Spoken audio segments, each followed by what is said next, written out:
Mirëmbrëma, mirë se erdhët në Shqip në Dritare Televizion. Do të flasim sot me zotin Bardhyl Reso, i cili është në studion e Tiranës, nuk është live nga Shtetet e Bashkuara të Amerikës. Mirë se erdhët. Mirë se gjeta. Po si vini kaq shpesh ju? Shpesh, 2-3 herë në vit kam ardhur. Po jo, mua më çudit kjo, shikoj që, më thënë, shqyr sa mirë, mrekulli që ju e përballoni udhëtimin. Po. Vini me këshëri, me dashuri për Shqipërinë, flisni. Është mrekulli, nuk është çështje moshe, është çështje regjimi kam përshtypjen. Sigurisht edhe ajo, po edhe në njerëz të veçantë pleqëria vjen në forma të ndryshme. Ka njerëz që vjen më shpejt, njerëz tjerë më ngadalë, por njeriu për të gjithnjë duhet të mbajë një regjim duke menduar se ditët e vështira të jetës vinë më vonë.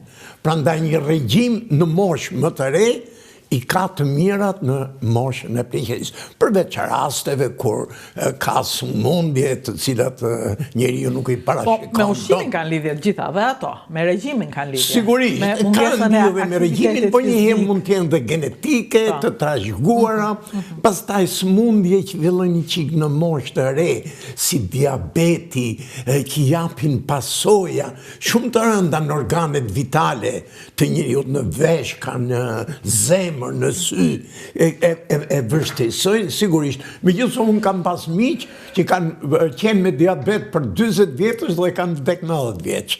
Duke marrë sigurisht atë regjimin dhe me mjetet dhe kurimet që ka sot, është e mundur që edhe me sëmundje të tilla kronike, njeriu të ketë mundësi për një jetëgjatësi sa më të madhe.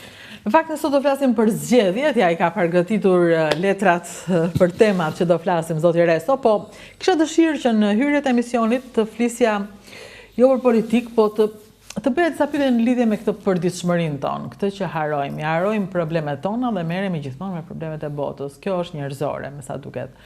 Për shembull, ne nda me zotin Reso një emision që mua më la një shije shumë të veçantë në Shtetet e Bashkuara të Amerikës, në një qendër të moshuarish, ku ata takoheshin, fjaloseshin, kalonin ditën, pinin kafe, kujtonin Shqipërinë, dhe më pëlqeu shumë që qendra, të ishe pjesa e asaj qendre, duhej të sigurime shoqërore të jepnin një diagnozë. Dhe diagnoza ishte mall për Shqipërinë. Po, krahas asaj japin edhe kontributin e nevojshëm, megjithëse aty shpenzimet janë relativisht më dha, po pjesa më e madhe për persona tjetër, ato mbulohet nga inshurancat. Kurse këtu dëgjoj që e kemi mjekësinë falas, edhe është me të vërtet një fatkeqësi që heqin njerëzit jo për të ashtu, po kur kanë me të vërtet probleme serioze, sorollaten, detyrohen të shkojnë ke privatët, po ne edhe mjekët privat nuk I kemi mjek të vërtet humanitar, sepse edhe ato I ngarkojnë me analizat pa nevojshme, I detyrojnë të... Nuk ka faj mjekut e privati, është menaxhimi të privati që detyron këtë faj. Po jo vetëm atë, ai mjeku kur dyshon për një diagnozë, nuk ka nevojë atij. Unë di një rast një njeri I kishte rrezik për një tumor, mjeku ndërmjet analizave I kishte dhënë dhe të bënte yndyrna. Tashi, të shikote sa kishte kolesterolin. Po tani ai kolesteroli I rëndësishëm është? Po sigurisht rëndësishëm është, por nuk ishte për atë. Mirë, megjithatë do të flas për mjekët dhe në këtë emision do duhet të flisja për shtëpitë të moshuarve. Duke qenë se kisha atë ngacmimin dhe menjëherë mbas atij emisioni që mua më dha gaz, domethënë më dha kështu dashuri për moshën e tretë ose një lloj se në një farë mënyrë gjithë kemi ndjejmë keqardhje ose empati, po jo ti mund të ndjesh edhe krenari, respekt dhe ndjenja të tjera. Nuk janë vetëm ndjenja sa gjuna, po dhe sa mirë. Varet nga njeriu që ka përballë.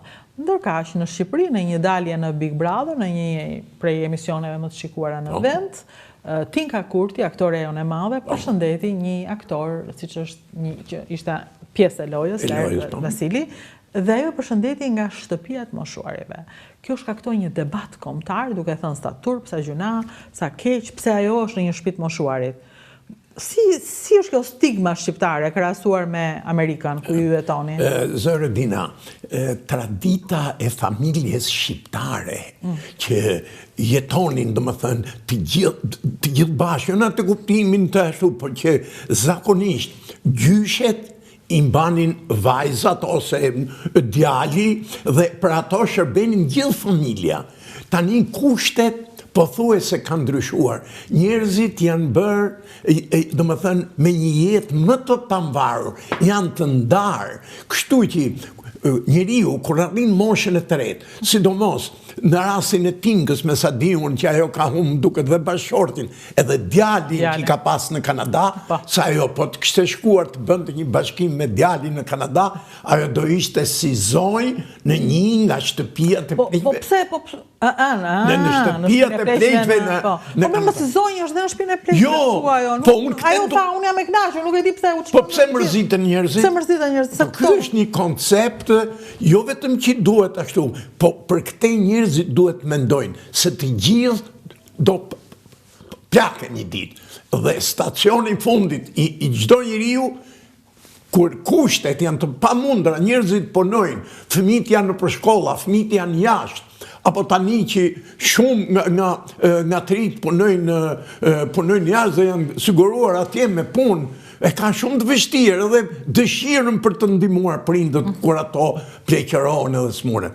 Prandaj, njerëzit dhe shoqëria shqiptare duhet mendojë që këto shtëpi të pleqve t'i bëj sa më komode, t'i bëj me kushte sa më të mira, që njerëzit t'i kalojnë edhe ditët e fundit të jetës tyre dhe një familje që do krijohet aty, me miqt, me shokët që do njihen në këtë shtëpi. Kjo pra, dhe unë këtë mendoj që momentet tilla nuk duhet të na kthehen në histeri kolektive, duke sharë ose duke paragjykuar që pse është ajo aty, pse se marrin se ç'është kjo, ku i dini ju si kanë problemet njerëzit që çojnë të afërmit në azil, ose ku e dini ju si ndihet ai dhe ku e dini ju si është ai azili. Shtëpia të moshuarve, qendër si doni ta quajmë.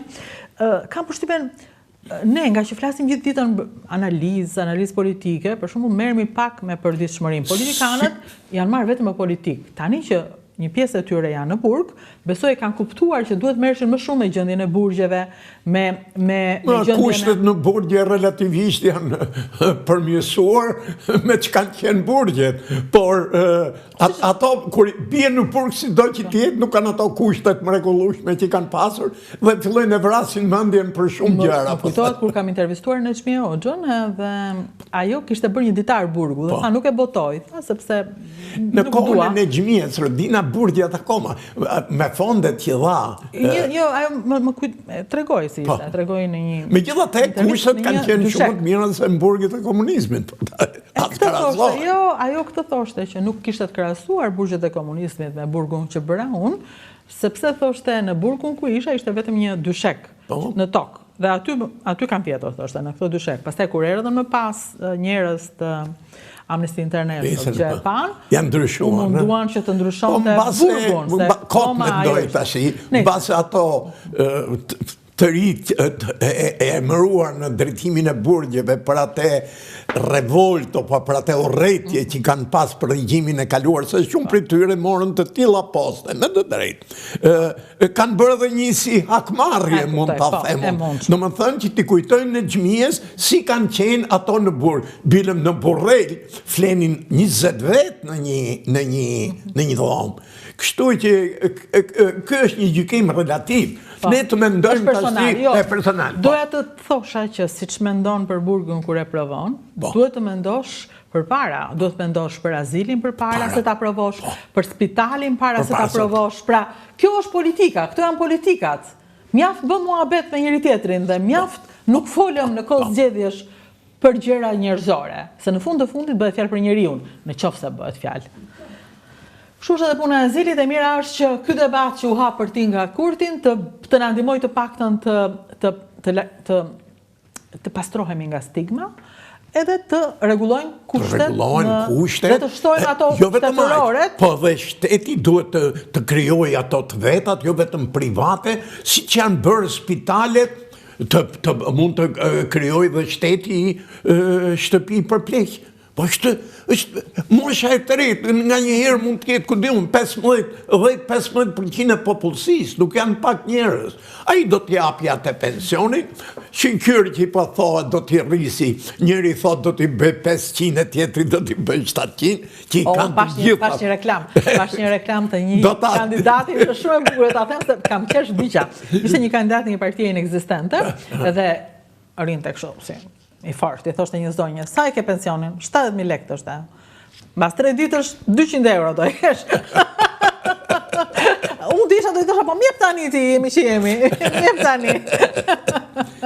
Edhe atë do ta diskutojmë në atë pjesën e dytë. Por e mbyllim me këtë, sepse e dia që ju keni një histori personale dhe e dini që flisni pa problem për këtë fakt. Jo, pasim problem. Edhe jam vetë përgatitur, domethënë ne atje duket nga që kemi edhe ka gjetje, e dim, e thash, stacioni fundit i joni është ai.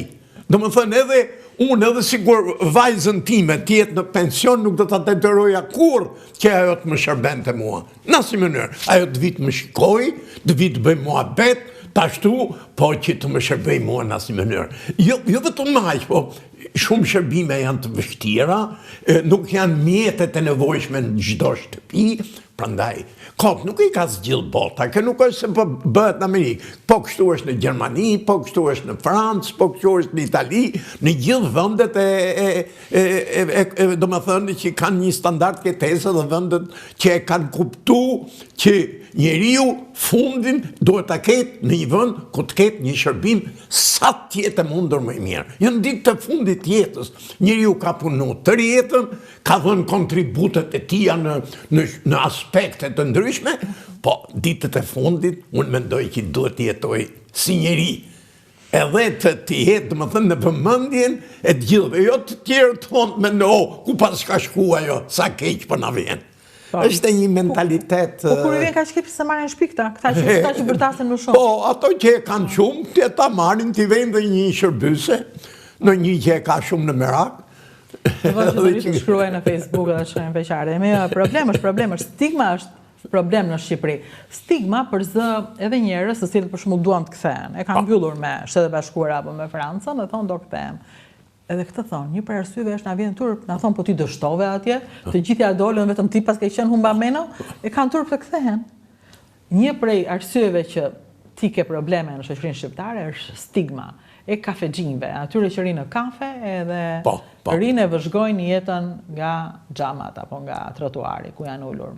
Doja dalim edhe me stigma. Patjetër. Ndërkohë kthehemi në politikë, edhe pse kjo është politika në fakt. Kjo është politika, është përditshmëria, është azili, është ilaçi, është spitali, është mjeku, është administratori I pallatit, është gjykatësi I cili ndan shapin nga sheqeri, është të gjitha këto krijojnë atë që quhet besim tek shteti yt. Tek shteti. Gjë që njerëzve sa vjen edhe I zbehet besimi, pikërisht besimi tek shteti. Po mirë, ja zbesuam ke shteti ynë, si t'ja bëjmë, të besojmë ke Trumpi juaj? Jo, filluan demonstratat në Amerikë. Normal, edhe shumë Kështu që njerëzit sigurisht disa dhe mund të kenë gabuar. Të mos flasim shumë se do vesh në Amerikë dhe thonë, qa ke thonë? Jo, tash bile mund të arrim edhe në këtë situatë. Jo, ka filluar apo jo? Po, ka një ashtu, do me thënë, jo, po janë ato trampistat e çmendur që fillojnë gjymojnë. Gjymojnë ata, ka thënë këtë? Ka thënë këtë edhe e ç'ti bëjmë këti. Ngire në Shqipëri. Kështu që nuk po të ngacmoj me Trump. Jo. Sigurisht ai mendoj unë në mendjen e tij ka ndërmend bëj gjëra të mira sipas tij. Por fakti, ta them sinqerisht, domethënë, në këto 2 javë Amerikanët kanë humbur triliona dollar nga ato rezervat e pensioneve nga stock market që kanë pas. E po tani ka punuar ai tërë jetën edhe të humi $200.000 një familje për 5 ditë, kjo domethënë është po jo, po do t'i marri më vonë. Ai mund vdesi, që do marri më vonë. Jo mund vdesi, po vdesi shke me të. Ose vdes ka mërzitja nga tronditja, nga pasiguria. Se nuk janë sasi të vogla. Pra, me pak fjalë, Amerika ka problemet e veta. Çdo shtet, në këtë moment që flasim ka të veta. Ka problemet e veta. Ne mos është më mirë të shohim këto tonat. Po sigurisht, ne merrim më shumë me punët e tjerëve se sa me punët tona. Ne kemi hall si do bëj Trumpi, po Macroni, po kush do vi tani në ky opozitari turk, po si do bëhet me atë që u fut në burg. Në fakt ne kemi punët tona faqja zezë. Që po t'i zgjidhim më mirë do bëhet jeta se sigurisht. Tani vim pak të zgjedhjet, të cilat kanë nisur. Zgjedhjet, ose më mirë fushata, Zerudina praktikisht ka nisur. Kam vërë në re këto paraqitje që bëjnë kryetarët e partive për ato kandidatët për deputet, ose në disa emisione që marrin moderator apo opinionistë ndryshëm, kanë fillu tash i marrin për të bërë një balans, marrin një nga një parti kryesore dhe një nga një parti kryesore, i dëgjojnë për të dhënë dhe qik larmi. Kështu që për mua, megjithëse ajo zyrtarja fillon me 11 prill, më duket, fushata praktikisht ka filluar. Në 11 prill ka vdekur Enver Hoxha. A ne ka vdekur Enver Hoxha? Shumë duket, po, që do se nga troja, ta kërkoj, po, besoj po. Kështu që pas kanë gjetur ditën. Kështu që çfarë më bën përshtypje Zerudina?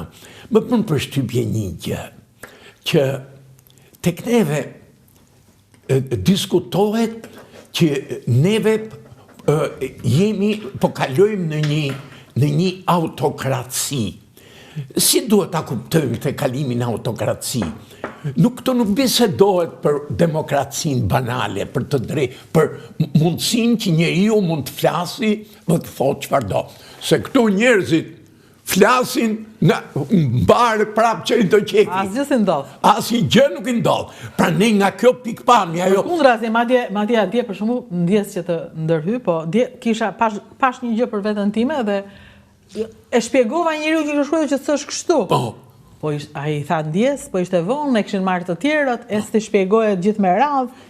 Pastaj thash ja edhe në gjyq, ja do fillosh gjyqje, në Shqipëri është bërë. Pa ne edhe i qujta. Me shpifjes. Pa ne këte i qujta, demokracia banale është aq e lirë sa nuk qëtë the mund, domethënë, çdo njeri çfarë ëndra po shikoj apo çfarë ti do i qefi mund të flasi. Mu më shqetëson autokracia e drejtimit qytetar. Sepse shteti vendos gjëra ose institucionet qytetar. Rama është autokrat?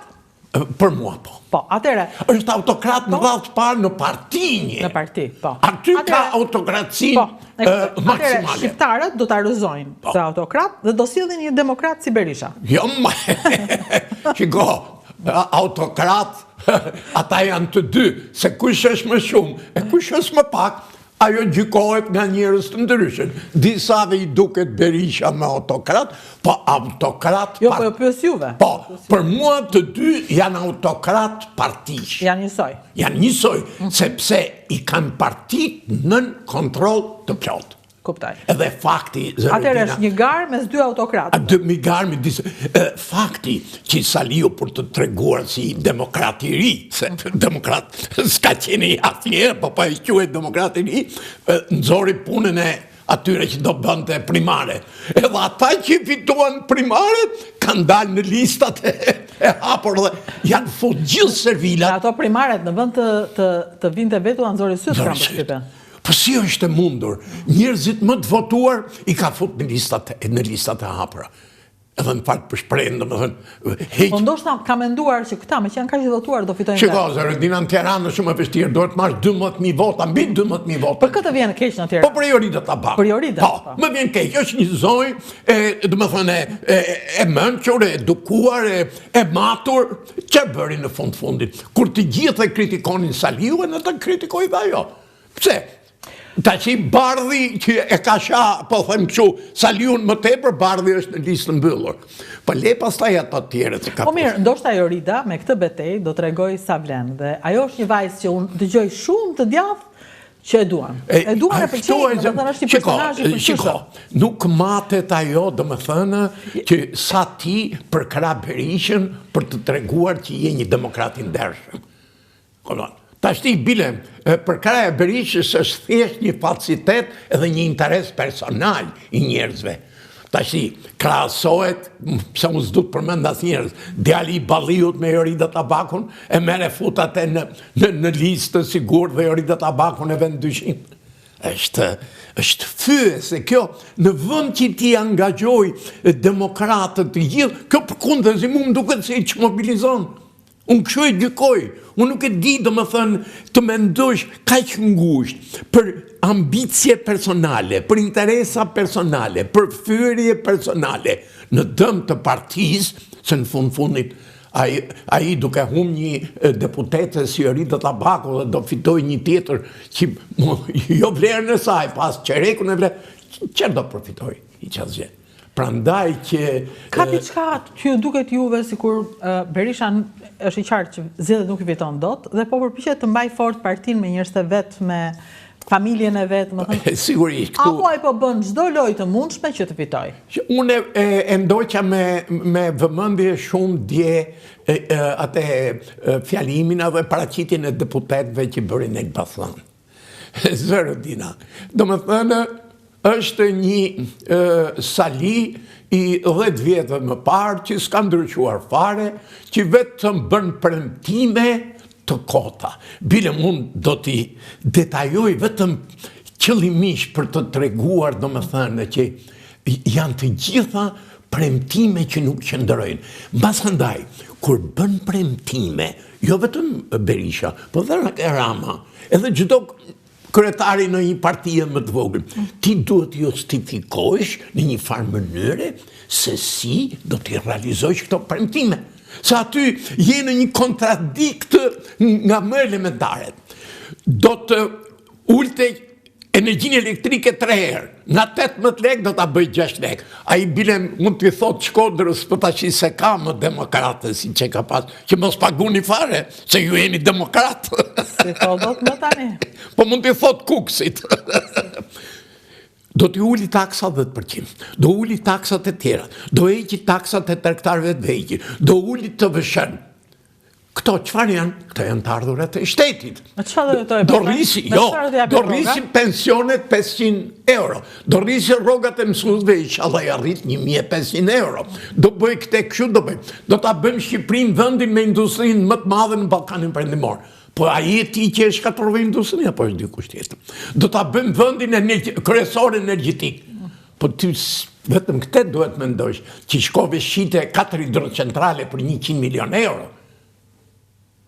Edhe këtu të kalon tapi dhe në kohën dhe si e pasi lek. E tjera pa punë. Shkatrove industrinë e naftës, shkatrove...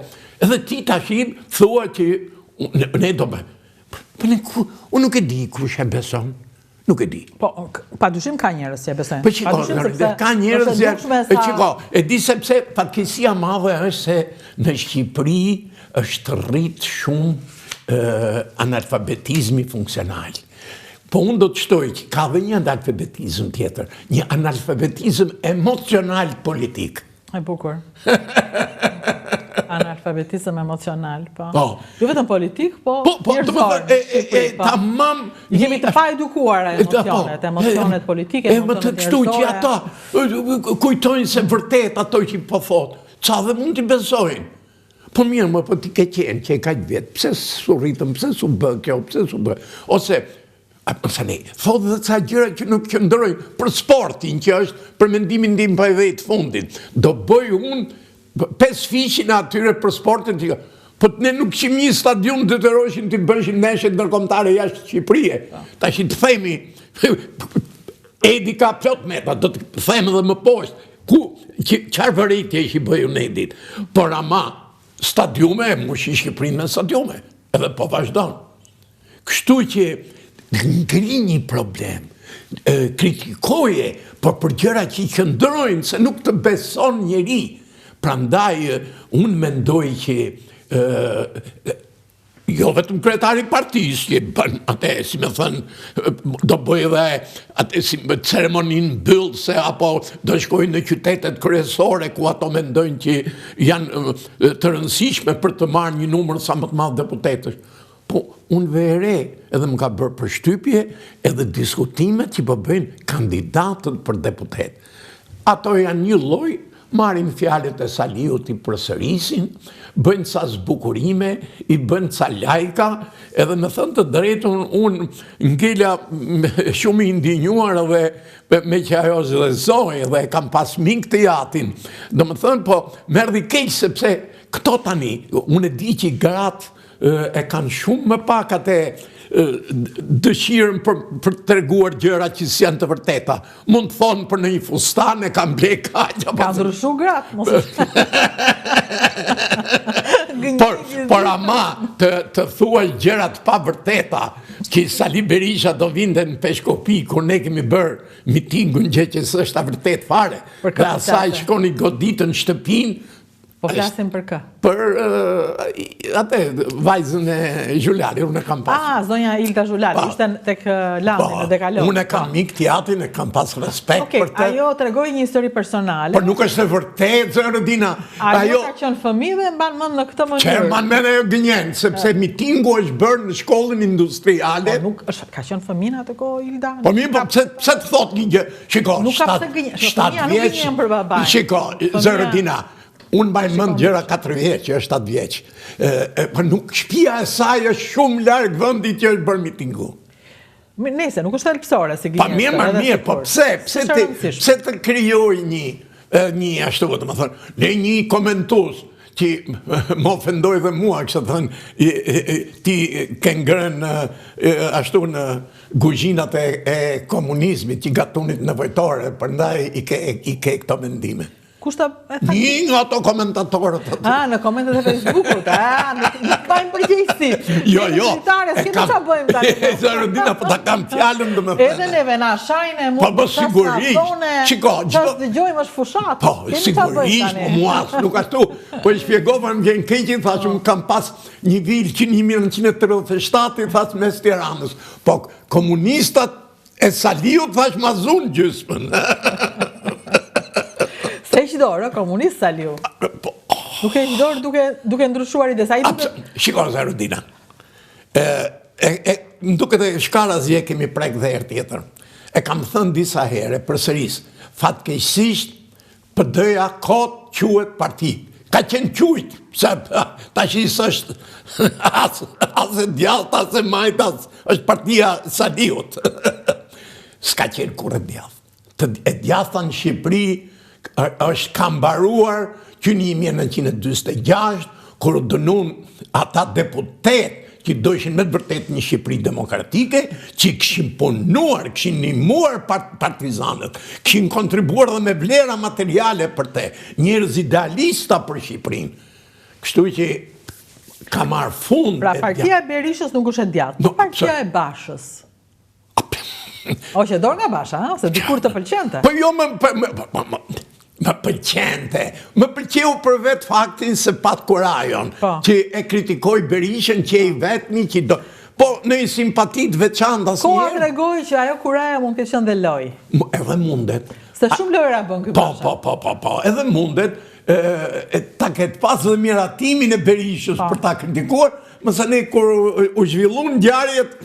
Shiko, këtu ke neve Zërodina ka shumë prapa skena, edhe të marrësh vesh të vërtetën është me të vërtetë, dhe më thëni qike e pështerë. Çdo votë e Bashës, për shumë në këto zgjedhje, tek Berisha do bashkohet, se s'do bashkohet me Ramën, apo jo, në rasta i fiton dhe një votë. Apo nuk fiton fare, thonë jo. Kam shumë pak dyshime. Unë, për shembull, në fund të emisionit, do t'i bëj thirrje, pse? Do t'i bëj thirrje të votojnë për partitë e reja. Qofshin edhe të vogla. Pse? Të shikojmë njerëz. Jo, edhe tani po e them po edhe në përfundim të emisionit. Partia e re është dhe e Bashës.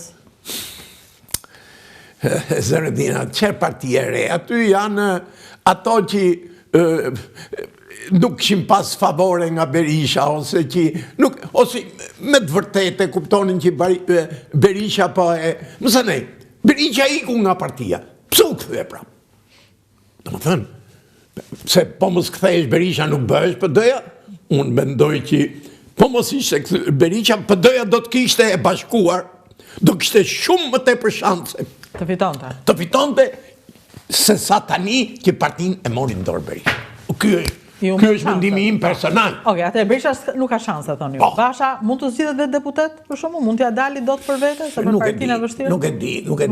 Unë nuk e di edhe strukturat kapilare si ka Basha, domethënë, në qytete ka për karas, mësa ne këtu është proporcional Jo, kështu klikime ka shumë, a e klikohet? Jo, e klikohet. E kam fjalën për klikimet në Facebook, që e shikojnë në TikTok. Po. Ta që e shofin... është dhe kjo që duhet i marrësh votat, duhet i marrësh votat. A nuk e dija janë klikimet vota, po zakonisht jo. Janë dhe simpatira edhe kështu, po. Jo, mirë, me gjitha të, Basha, më përqenë kjo që dhe Basha, që e bën fushatën interesante, e bërë një qikë më... argëtuse. Më ashtu dhe të pak të nuk po zjemi, nuk po rjemi, po gjithsesi. Po, ta shti ato dhe mund të marrin 1 ose 2 deputet, sa edhe aty ka njerëz dhe më thënë që kanë vlera. Po Ali Beaj? Unë nuk e di fare, me thënë drejtën çfarë partie ka Ali Beaj. Ka për parti. E pra po... I djathësh, a ishte person i djathë. I djathë real, dhe më thënë. I djathë, Zerodina, i djathë real. Shiko, Zerodina, e di që dhe më thënë ti esh i djathë. I djathë, dhe më thënë, në radhë të parë, duhet kesh ndjenjën kombëtare dhe ndjenjën nacionale. Mu as një shqiptar, kjo ndjenjë ka filluar të shuhet. Më bjen keq, bile... mu merë dhe rëndë, kur të flasë për Edin pasaj, nuk më qeu fare fjalimi që mbajti në presidencën e Izraelit. Fjalimi që kishte sot? Po, që kishte sot. Pse? Nuk më përqeu. Qatë të përqeu? Që mbrojtë me ebrej. Po vlerë e madhe, jona, kjo mbrojtja e ebrejve është vlerë shumë e madhe shqiptarëve, është besta. Po mirë, hebrejtë kanë harruar që kanë heqë vetë. A i foli për ebrin që shpëtuam ne, jo për ata që po vrasin në Gaza sot. Duhet t'i ndajmë. Duhet t'i ndajmë. A i u mundua t'ja vente si kur është Hamas dhe jote. Po shiko, Zerodina, krimet. Unë krimet do t'i quaj. Krimet latashme. Të më thënë të pafaqme. Janë të pafaqme për një popull si ebrejt që kanë vujt dhe ato shumë rënd nga holokausti. Për në vetëm atë duhet me ndojnë. Mësa një dha jo, është një gënjeshtër. Kush baba pas ka dorëzuar 2 fëmijë? Është e vërtet. Është e vërtet ka ndodhur në Tiranë, po. Një familje e pasur, një familje e Tiranës. Po kush familje e Tiranës? Atëherë unë kam edhe emrin, madje. E kemi emrin? Po patjetër, madje nuk e kemi vetëm në arkivat tona, është arkivat e Izraelit gjithashtu. E gjen në letërsi, është futur si fakt në letërsi në librin që ka bërë. Mbase pas ka qenë ai jati atyre djemve pas ka qenë. Unë kam edhe emrin, po vetëm. Po ai jati atyre djemve duhet shpallet heroi Izraelit. Është shpallur, po. Është një histori e njohur shqiptare. Në rregull. Kjo është reale. Ai dorëzoi djalin që të mos do. Baba im ka majt Izraelit në shtëpi. Bilemi kam dhe me emra, ka qenë një inxhinier polak, Pozvolski, që punonte për gjermanët, e kishin quajtur gjermanët punonte në minierat e bakrit në. E mbajti në shtëpi babaj? Po. I fsheu në fillim, pastaj u çliru dhe neti derisa u rriadhësua. Ju mori lek babaj atyre që jo. Po ja pse nuk të mos mburemi ne? Po jo. Bilem edhe një familje tjetër që fut hebrejt Kroacisë, edhe atyre janë mbaj emrin. Këti po, inxhinier Pozvolski. Ju thatë që fut dhe në fakt për ata është fyse, po ne dikur e quanim normale, kështu quanim. Po tani duhet i themi hebrej. Tani nuk duan, ka anakohen para disa kohësh. Edhe ajo familje, edhe atyre janë mbaj emrin. Dhe zotëreso, pavarësisht çfarë po ndodh me luftën e tmerrshme atje, ne kemi lidhje shumë të fortë me Izraelin. Kemi Zerodina, po. Shiko, nuk na ka trajtuar Izraeli në mënyrë të veçantë. Na ka trajtuar në mënyrë të veçantë sepse ne shkojmë pa viza. E di, kjo vetëm. Po, ka qenë puna për ndihma tregtare kanë marrë më shumë serbët ose të tjerë se sa ne. Ndihma merr ai që diti marri, jo. Po. Varet më shumë nga ai që merr se sa nga ai që jep ndihma. Po sigurisht. Ne në përgjithësi kemi dash ndihma për familjet e politikanëve shqiptar dhe jo për një gjë më erdhi mirë që ato bërnjojën e Kosovës. Po, patjetër. Për mua ajo ka qenë me të vërtet një megjithëse puna te kushtin që çike rënd për kosovarët, po ishin detyruar ta pranorishin që ta veshin ambasadën në Jeruzalem. Po, ato ja kërkuan të tjerëve. Po do të them që gjithnjë me kushte, me kështu. Kjo që ndodhi sot me Ramën, për shembull, unë e mora si akt mirënjohje përsëri ndaj shqiptarëve. Unë kam qenë atje e pranishme, kur ka marrë çmim të ngjashëm, ka marrë Ismail Kadare, e ka dekoruar presidenti dhe ka qenë një gjë e jashtëzakonshme dhe ata kishin lexuar Kadare me donin. Zërodina, deri që i kanë bërë Edi Ramës është shumë i madh. Mbase mund ta meritonte. Sigurisht, po pat fatin ta marrë Edi.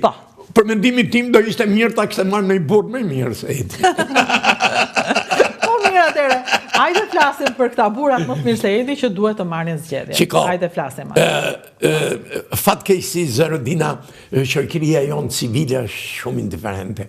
Unë shikoj, në ato që lexoj në Facebook, ka plot burra, edhe gra, por kryesisht burra të mençur që mendojnë për vendin ashtu. Indiferent, do më thënë, indiferent në këte kuptim, që angazhohen pak në politikë. Disa mendojnë thotë se është e kotë. Kanë një farë të drejtë, Zërodina, kanë një farë të drejtë. Me autokratsin që është kriju në Shqipëri dhe me atë ndihmën që qeveritarët i kanë kërku grupeve kriminale, i ka bërë shumë njerëz që të mos futen në politikë. Për mendimin tim, Bilem në Elbasan, unë nuk e di, e lexova një zonjë që ishte kandidate ku diun në listën e hapur atë mbyllës, kritikonte Saliun që i përdori familjet kriminale të Elbasanit, qapjat dhe suelat, për interesat të ka gjë më fyese. Një vajzë guzimtare. Shumë guzimtare. Tani, atëre, ka njerëz që janë guzimtar, ka njerëz që kanë dalë dhe janë disa parti të reja. Flasim pak për to dhe pse ju besoni që ato do marrin vota? Unë besoj se do marrin vota. Kush për shembull, kë pëlqeni ju nga ata? Është Arlindi, ai Arlindi, atë Arlindin ma kanë labruar shumë. Është i majt ai. S'ka problem. Çiko, Zërodina, unë gjithnjë është i majt. Çfarë duhet kuptoj? Unë duket e bisedoj më këtu në mënyrë private. E majt do të thënë që ti të mendosh ti sigurisht njerëzve kushte sa më të mira jetese. Pse u quke e majt? Po je patriot, do të thënë. Punë e madhe çfarë do të ti është kurse. Të pëlqen do të thënë. Kurse kur diskutoj për problemet politikës jashtme, aty jam, do të thënë, duhet t'i vehet kufi thana të gjithëve, në mënyrë të veçantë grekëve dhe serbëve. Kështu që nuk më kanë pëlqy ato e cejakjet e tepruara, qoftë Edit, me grekët, qoftë dhe len Saliu është fare, ashtu, shkon, arriti deri sa atje të dali ai me Beleri në një miting, e me atë grekun tjetër, me atë Dulen. Po është turb, do më thënë, njërës që punojnë vetëm në dëmë të Shqipërisë. Prandaj, si është e mundur, ti pse? Kjo është tamam, do më thënë, në dëmë të interesave kombëtare, ti të bashkëpunojnë me njërës që kanë vetëm qëllimet këqija për Shqipërinë. Ikim atëre nga Berisha pak, ikim dhe nga Rama pak, dhe rim pak tek të rinjt. Fakti që ju pëlqeni të rinjt është mirë. Është mirë, po. Më thënë, ju mendoni që i duhet dhënë mundësi të rinjve. Unë mendoj që duhet të dhënë të paktën të hynë në skenën politike. Sa ato parti sigurisht nuk janë shumë të fuqishme, nuk janë ashtu. Po, t'i ndihmojmë të hynë. Po, unë mendoj që njerëzit vetëm, si me thënë, no ti provoj një herë se ç'do bëjnë. Sepse po bëhet deputet, ai me siguri do të thot një zë kundër, do të thot mund të japi një mendim pozitiv që mund të detyrojë edhe parlamentarët e tjerë të gjykojnë ose të mendojnë që shiko me këto arsyetime, me këto argumenta që i pongën. Edhe vetë pastaj për krasit shtohen. Për krasit shtohen. Atëherë tek të rinj kë fusim Arlind Qorin, fusim Adriatik Lapaj, fusim Agron Sheun, Shehaj. Agroni... Apo së shiri Agroni? Agroni tani, ku di, unë me thënë drejtën nuk e njoh mirë, por fakti që ai ka një ashtu revoltues, do më thënë, nuk e ka pranu atë diktatin e Berishës, janë disa cilësi pozitive në këtë drejtim. Se Berisha tha unë i propozova të bëj kryetar bashkie. Po. Dhe ai tha kryetar bashkie. Mbasaj ka ditë që s'bëj dot. Po. Mund të ketë edhe kjo. Po nese. Do më thënë i ofroj. Po jo, ma mirë, Zërodina. Po, a i shejaj, është një, po ta marrë shu, partia interes kishte, biznesmen është, partin mund të ndimoj, mendimet që jep, do më thënë, nuk janë, po thënë, perfekcioni më i madhë, po janë mendime pozitive. Flet. Edhe është njëri që ka kurajo. Po, me këta krasojën, ma te që e prezentoj djetë pari në Elbasan, që unë ngrejt në parlament dhe tha s'do plasun dhe të plasi Saliu, edhe e burin në kryet listës e Elbasanit, si bëri qepin Saliut. A i për mendimin tim është dhe ishi prekur. Qëri prekur edhe i djathës, a i sësi që është një servil, një... Kështu që, qiko, Zërdina, njerëzit në ratë parë vlerësohen nga karakteri që i kanë, nga bindjet që i kanë, dhe sa i qëndrojnë atyre bindjeve. Po të ndrojsh ti mendime, sa heri në rrë kretari, atëre, ti kotje aty je një kukull. Atëre, vazhdoj, flasim edhe pak për të rinjtë dhe mua më intereson kjo e të rinjve, sepse më pëlqen kjo idea që t'i japim një mundësi të futen. Atëre, të rinjë ngelem që jemi janë Lapaj dhe Arlindi, atëre, ngelemi që këta quen të rinjë. Edhe a i tjetëri, që është a i tjetëri, Shabani, që është... Endri Shabani, po. Endri Shabani, po. Unë nuk e di, do më thënë... Bën nga pime ata që su bën do të bashkë të gjithë, do më dhëmë pamërësisht. Shiko, edhe kjo, shiko, Zërdina, ne shqiptarët, bëhemi do të në bashkë. Nuk bëhemi. Se mund të indimonte këtë fakt. A i fakt do të indimonte shumë, edhe kjo do të tregonte tashini qofë sa ato. Unë nuk besoj se që kanë bindje kaq parimore, se qordi që ka i majt, edhe këtë tjetër nga që ka i djathë. Po ndalta që e thash një herë, duhet heq nocionin në Shqipëri të majt dhe të djathë. Duhet një nocion, kush punon për Shqipërin. Ajo është partia me mirë. Partia që punon për Shqipërin. Në qëtë dëritim, për brënda edhe në politikë në jashtë. Ka që po dalin këto video që Lapaj do bashkëpunoj me Berishën, apo thoi janë pare elektorale. Se kjo do ishte pastaj fundi botës, që këta të marrin vota vetë dhe t'japin Berishës ose Ramës. Ko që futen pastaj. Shiko, e din çfarë Zërdina, tash është një gjë, duket kjo egoja për pushtet, është e madhe. Edhe a i rrezik mund të bashkohet edhe me edhe me Ramën në një qovë se unë para prakisht kam bindjen që partia parë do dali partia socialiste me gjithse në goditjet. Unë kështë edhe i qikë dhe për Spakun mjaftë gjërë për diskutuar. Spaku, Zërdina, nuk është një ashtu organizatë, do më thënë një ajo, si me thënë, celula kryesore juridike e Shqipërisë, sepse edhe aty ka grupe mbrënda. Edhe ato nuk janë aq të pamvarur sa pretendojnë që janë. Edhe aty ka influencat e kaluara. Zërdina, e kam përsërit disa herë. Kupola e korrupsionit në Shqipëri ka qenë gjyqësori. Edhe në prej asaj vind jëtë kjat. Edhe prandaj mendoj që unë shikoj dhe diskutimet që bëjnë njerëz jo pa vlera, për shembull si iq prokurori përgjithshëm Rakipi. Jo, ai tjetri që bëri një shkrim për Erionin. Se tashi Fatmir Xhafaj, ministri Xhafaj. Jo. Max Haxhia, po, a ishte në emision. Po, Max Haxhia. Do më thënë, unë nuk jam ekspert i respondencës, po, kur shikoj shtjellimin që bëna i dhe argumentat që nëzirë, më thënë, vere, që bilem këte kam të gjurë dhe nga specialistjerë profesor në muhabete shëqërore, që në SPAK, do më thënë, edhe ato prokurore dhe gjykatësit nuk janë të një nivelli të ngritur aq shumë sa duhet ishin për atë gjykat, edhe fakti që ato bëjnë veprime të gabuara. Edhe të bëj veprime të gabuara një Spaku ose GKK, ato janë të papalshme, se humbet kredibiliteti I tyre. Pra, ndërhyrja në zgjedhje SPAK-ut në një farë mënyre, mendoni që do krijojë kosto për Partinë Socialiste. Sigurisht, ka kërkuar. Ajo është partia e goditur. Ajo është partia më e goditur dhe unë kam frikë edhe një gjë tjetër.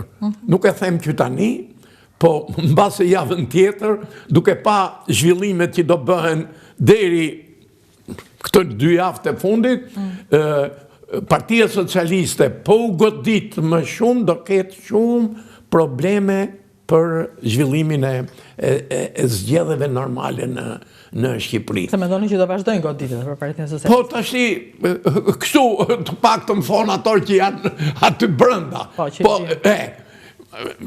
edhe nuk e di, domethënë që a ishte kjo situata për t'i bërë këto veprima, a duheshin më përpara, a duhen mrapa, këtë nuk e di, varet se kush jep edhe udhëzime nga ato që vazhdojnë ta subvencionojnë, se fakti ndihmat për SPAK-un nuk janë prerë nga Shtetet e Bashkuara. Gjithsesi kjo u bë qartë që parat e SPAK-ut I ka qeveria. Po, pra. Kjo u bë qartë, është qeveria që paguan. Po, ndërsa ndihmat nuk vinë për SPAK-un, por paguan prokurorët që janë aty, domethënë. Kjo ishte. Kështu që këtu është një problem, domethënë, që duhet parë me shumë kujdes, sepse jo vetëm situata në Shqipëri, po duke pa dhe gjithë zhvillimet geopolitike, është moment I vështirë. Është I çik moment I vështirë dhe unë mendoj që ato duhet jenë shumë të matur në veprime që bëjnë, sepse edhe këto, do thuash ti, protestat në Amerikë, po të gjitha kanë refleksionet e veta. Evropa është shumë e shqetësuar me veprimet që po bën Trumpi në marrëdhëniet e tyre. Këtu bisedohet për çështje kardinale. Nuk bisedohet, domethënë, fakti pastaj që edhe marrëdhëniet me Rusinë të Evropës në një farë mënyrë po acarohen. Domethënë është një situatë gjeopolitike ndërkombëtare shumë e komplikuar, shumë e nder.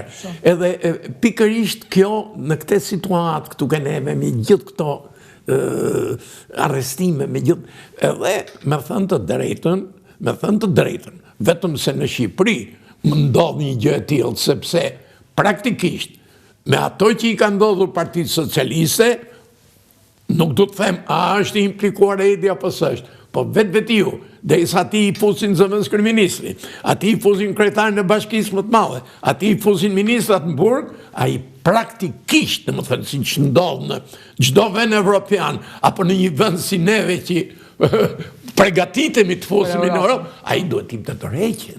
Po do të thush ti s'ka asnjë njerëz, se kjo është e keqja. Se ai ka ashtu vetëm. Unë nuk e di, domethënë, sikur pa e ngreni çik te Gonxha tashti, po nuk Gonxha mund të jetë djalë I mirë, mund të jetë djalë I ndershëm, po nuk I ka ato cilësi që të mund të marri.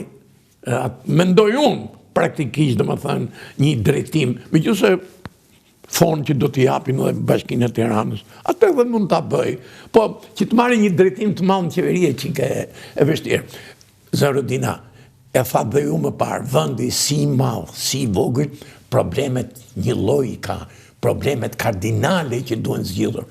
Kështu që nuk është punë e lehtë që të bësh me të vërtet një punë që të lësh emër, po që të bësh një punë që thonë apo shqyr që na iku ky, se që tu na. Por, mendimi im përfundimtar është, të gjithë politikanët shqiptarë, deri tani, duke filluar nga Saliu I pari, Ilir Meta I dyti, edhe Edi tretë. Arua Metën do bëhet deputet nga burgu. Po. Po su larguan nga skena politike, Shqipëria nuk do gjeqet. Kuptoj, po, këtë e vendosin me votë shqiptarët, këtë do largojnë e këtë do mbajnë. Dhe shqiptarët, edhe vota në Shqipëri është shumë relative. Ja, po të them vetëm një gjë.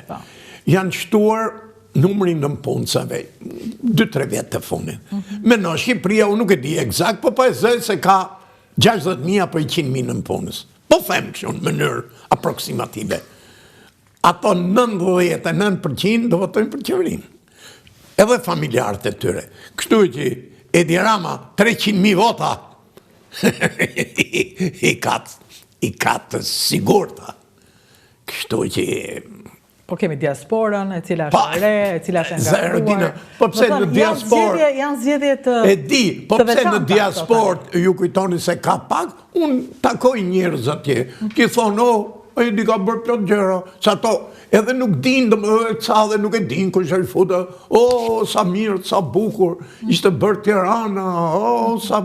Një gjojnë atë pastaj hopin e madh që ka pas turizmi, edhe do më thënë, ka shumë gjëra që janë bërë, por ka dhe shumë gjëra të gabuara. Shqipëria, me ato mundësi ka pas, me ato para që ka fituar, nuk duhet ishte sot as pensioni kaq sa është, as rrogat kaq sa janë. Këto janë vetëm si rezultat i shpenzimeve të kota dhe vjedhjeve dhe korrupsionit. Për shembull, ne kemi bërë bashkë emisionin për inceneratorët. Ka qenë totalisht i gabuar ndërtimi i inceneratorëve në Shqipëri. Jo në udhëzimet e komunitetit evropian. Pa, kemi bërë bashkë. Ndërkohë, sa po të fillojnë zgjedhjet, do bëjmë përsëri një emision për të kuptuar më shumë ku do anoj çfarë do shkoj, por ndërkaq duhet ta mbyll në fund me Kosovën, nuk folëm për Po, më pëlqeu ajo duket është patriota i pambarësisht nga ashtu. Kush? Ai Nglimaj. Do më thënë që po e ndjen, do më thënë... Mendon që është shenjë patriotike? Për mua, unë kështu e gjykoj. Do stabilitet në Kosovë. I duhet një qeveri me urgjencë Kosovës. Dhe opozita, me që duket nuk po e merë përgjegjësinë se ka hallin e të parit. Unë shqiptarë është djetë, kështu jemi ne. Po, nuk... Ja, Kurti duhet ta marrë përsëri. Kurti bashkë me ato partite vogla dhe me tre deputetët e Glimajt, aje do ta ketë një minimum të domosdoshëm që të paktën të bëhet zgjedhje. Unë kam frikë zgjedhja e presidentit me që është me 80 deputet, mos bëjnë një lodër. Themun, se nuk e di dhe pozicionin që po manë ajo Osmanka me Albinin. Se më falë që po e them kështu. Osmanka? Po pse e bërë? Jo, e bërë sa jo... Jo, Goxhagoc, po e thash Osmanka, sa është dhe si burë dhe fort. Kupton apo jo? Goc e fort. Për ne e thash në këte kuptimin Osmanka. E ku do gjendur? Edhe ku do gjendur, jo. S'ka mbështetje. Unë kam simpati për te. Nga partia e vetë, nuk ka... Kështu që për ne kam frikë se mos zgjedhja e presidentit mund na çojë në zgjedhjet parakohshme. Mund të jetë më mirë apo më keq, sepse njerëzit do ta kuptojnë që në Kosovë duhet një stabilitet. Edhe ç'është e vërteta, kritikat që ka qeveria e Albinit janë shumë më të vogla se kritikat që kanë pas qeveritë e tjera, në aspekte të ndryshme, sidomos për problemet korrupsionit.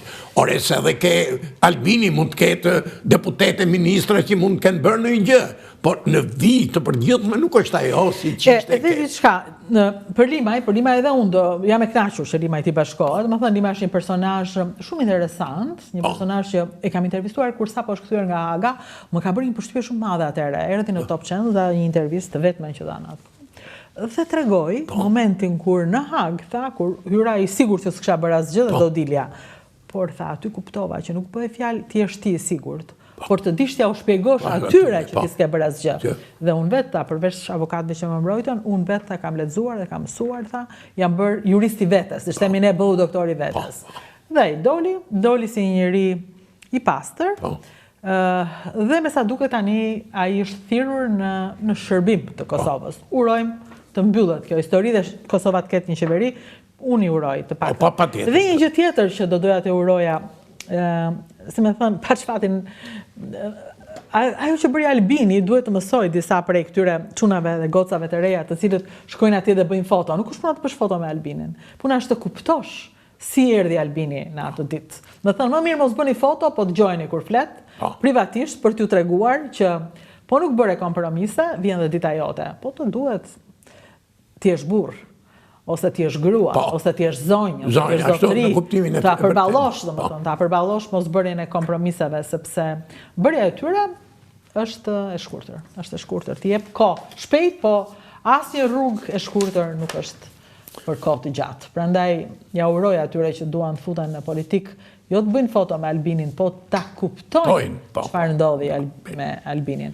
Unë tani e di që ju keni prapë, po ne këtu jemi, do flasim për kur do ikni ju në Unë në 22 prill do ikni. Atëherë, presim edhe 11 prillin dhe flasim përsëri. Faleminderit, kënaqësi. Kënaqësi. Ishim me zotin Reso në studio këtë herë dhe folëm nga pak për të gjitha. Nuk është se zgjedhjet po bëjnë namin, nuk shikoj që të ketë një vëmendje të jashtëzakonshme, më shumë vëmendje ka pasur për Tinka Kurtin që është në azil, për salmonelën që na ka krijuar probleme, për probleme njerëzore. Më në fund ne po e kuptojmë që çfarë është e prekshme njerëzore dhe jotja, duhet të dhëmë të shqetësojë dhe të fusë në debat. Kështu që urime neve. Faleminderit. Regjistrohu tek dritare dhe Rudina Xhunga, janë 2 kanale që përpiqen fort të jenë zëri yt. Dhe tani jemi një zë pak më i dëgjueshëm, le të themi, sepse kemi arritur tashmë në 2 kanalet tona 200.000 ndjekës dhe mbi 200 milion klikime. Dhe kjo është një mrekulli e qëndrueshmërisë. Sa më erdhi mrekulli e lirisë. Është një mrekulli e qëndrueshmërisë edhe e punës për ditë pa qurdor. Faleminderit.